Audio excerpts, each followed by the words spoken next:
Hello and welcome back to At the Table. Today we're in Walkersville. We're actually outside for once instead of in our little gaming room. So we are joined by Mr. John today. He is our local comic shop owner and friend. So we've done a ton of videos on his channel. You've probably even heard us mention him. He's where we get all of our comics from. But he is one of our friends. We do a lot of stuff on his channel. We've done quite a few videos. So he's going to come on for our channel for once. We are doing our Origin Stories episode 2, so stay tuned. So, for any of you that don't know, Origin Stories is a episode/series that we're doing where we talk about different people, our friends, people that are going to make appearances on At the Table, and just talking about how they got into their hobbies and just a little bit about them in general. So, you want to go ahead and introduce yourself? Sure thing. I'm John. I'm co-owner of Brainstorm Comics Gaming. I've co-owned it for the last 6 years. I've been a part of the Brainstorm store as an employee since 1998, and I've been a customer there since 1994. Okay, so can you tell us how you got started collecting comics? So I started collecting comics in 1992 with the death of Superman. I had bought a couple comics earlier than that, like G.I. Joe ones off of the rack at like the convenience store or what have you, like in 7-Eleven. But with the with Death of Superman, Superman's always been one of my favorite characters on TV, so that really got me to start collecting comics on a regular basis. So you've been into comics for a long time. What keeps you collecting comics? Well, like I always tell people, I like new twists on characters. I like new storylines. I like different perspectives on things. One of the interesting things about comics right now is that there's a lot more diverse voices out there, and they have different perspectives on how these characters are treated. Miles Morales is obviously a character that has gone in a different direction than what it had previously. The Spider-Man character had gone previously. Plus, it kind of returned Spider-Man back to being a youthful character. So, independent books right now also, because they have so many diverse storylines and things like that. I know your dad cries every time I find a new independent book to read, because then he normally reads it as well. So. Okay, so what advice would you give people looking to start reading comics and collecting comics that are really into the DC and Marvel movies? So, if they're strictly into Marvel or DC, I would tell them to ask their local comic book shop. I would start with telling your local comic book shop what movies you like, what characters you're drawn to, and what about those characters really speaks to you. There's so much content out there right now for stories. It's easy to match somebody up with something that fits their taste. I know you didn't think you would be a DC fan, and then I recommended Super Sons to you, and you didn't expect to like that one, and it definitely hit a emotional nerve with you. You liked it a lot, so. So I know I'm a little biased towards this topic, but are comics a good family activity? Most definitely. I mean, there's a wide variety of content out there that is geared for the whole family to read. There's also stuff that is geared for younger readers, for middle school students, and even ones for older people.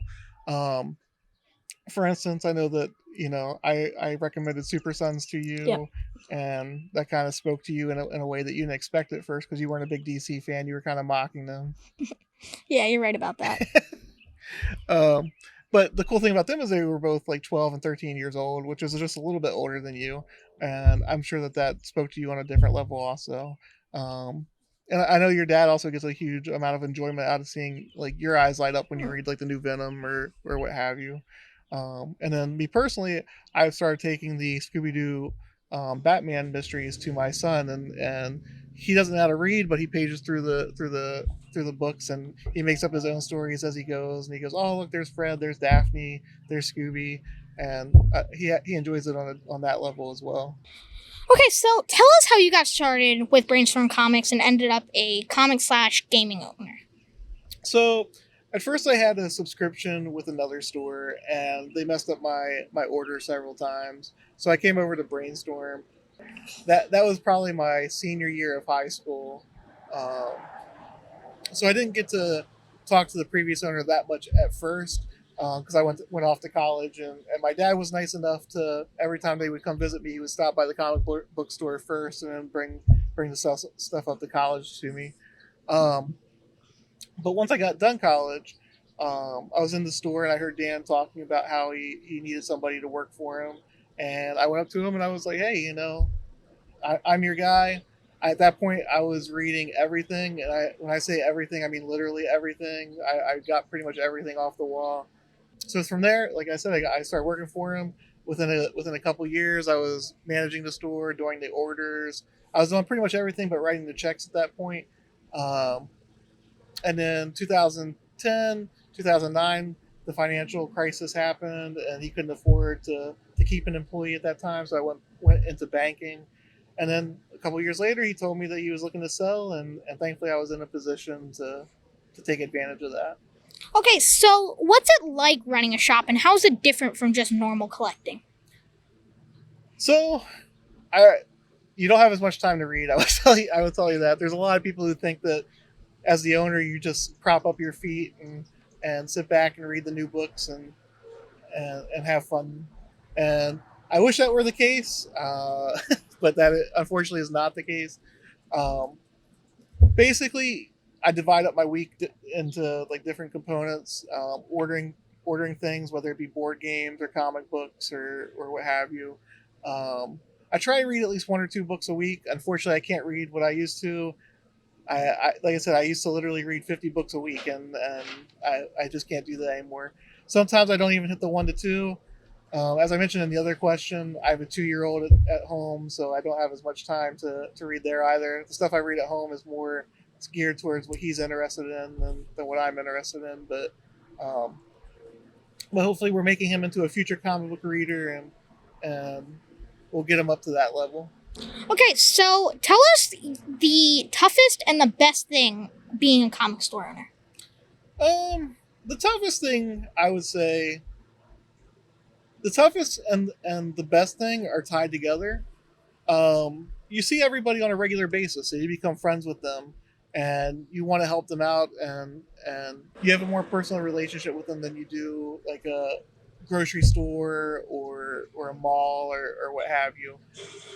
And that's unfortunately also what the bad thing is. By being friends with them, some people expect more from you, and because they don't view it as just a retail place anymore, they view it as the place where they hang out and they talk to you, and sometimes it's very difficult to balance those two, and sometimes people can handle it, sometimes people can't, and that's probably the toughest thing.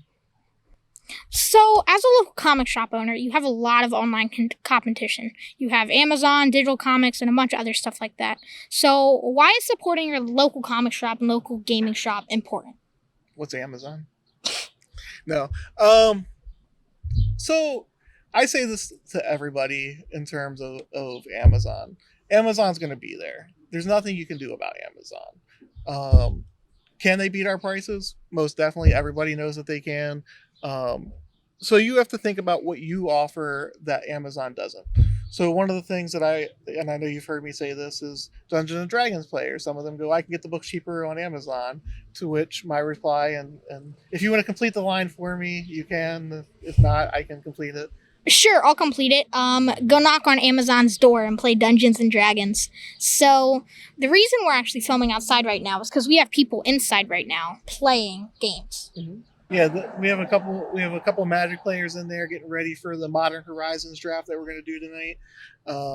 So people are excited about that. Modern Horizons is a big set, lots of high dollar cards in there. But so, like I said, though, I mean, the key is what can you offer that Amazon can. So, like I said, or like you just completed, if you go knock on their door and say, "Hey, I'm here to play D&D," they're going to call security and have you arrested. Whereas we'll be like, okay, yeah, we have tables in the side room and you can go play in there.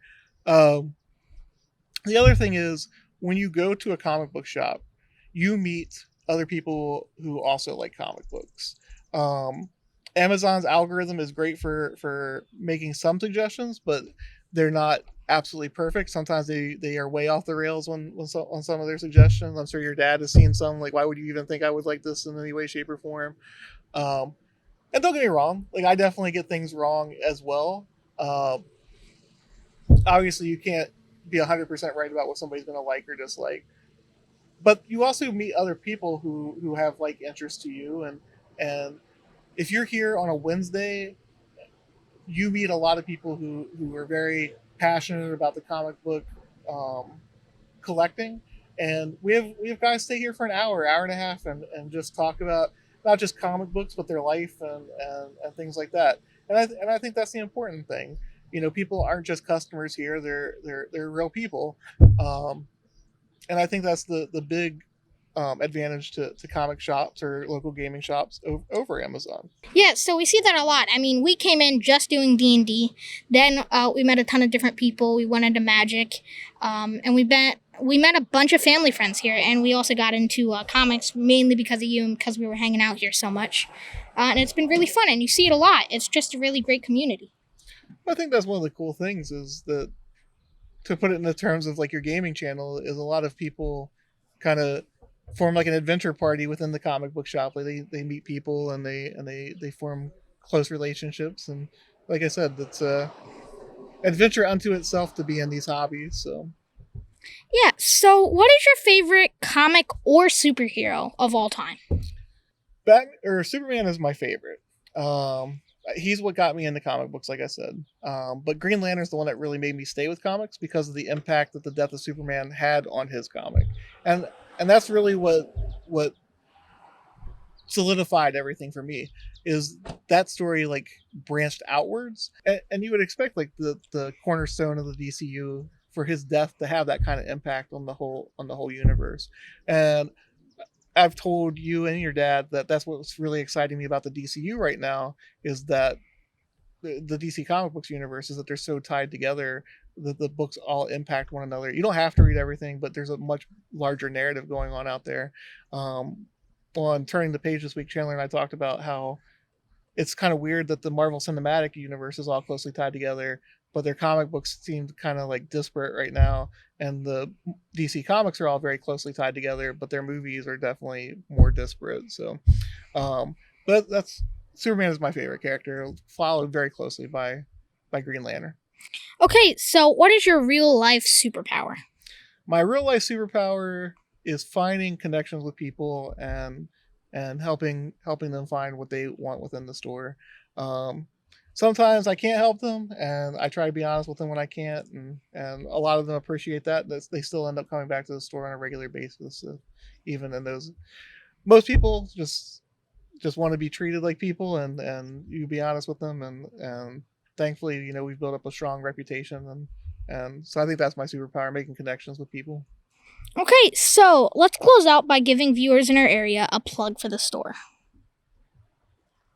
Oh, me. Okay. The Brainstorm Comics and Gaming, we have 2 locations. We have one in downtown Frederick, Maryland. If you're looking for a day trip, I would definitely recommend there. Great restaurants downtown, great shops downtown, great candy stores also. There's 4 or 5 chocolate stores right downtown that are truly great.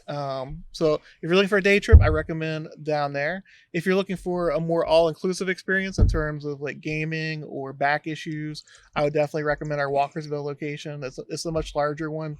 So it depends on what you're looking for. And that was kind of by design. We wanted to have different experiences for people and people to find the one that fits their personality and what they're looking for. So okay, so this was Origin Stories number 2. This is Mr. John. He is a local comic shop owner and friend again. So thank you for watching. I'm your friend again? Thanks for bearing with us with our authentic outside experience right in front of the store and the lawnmower noises and everything. So like and subscribe. Don't forget our guest star, The Fly. So Jeff Goldblum stopped by. So like and subscribe if you've been enjoying the content. Thanks for watching. Hit the notification bell. Comment what we're doing right, what we're doing wrong, and bye. And thank you, Jeff Goldblum.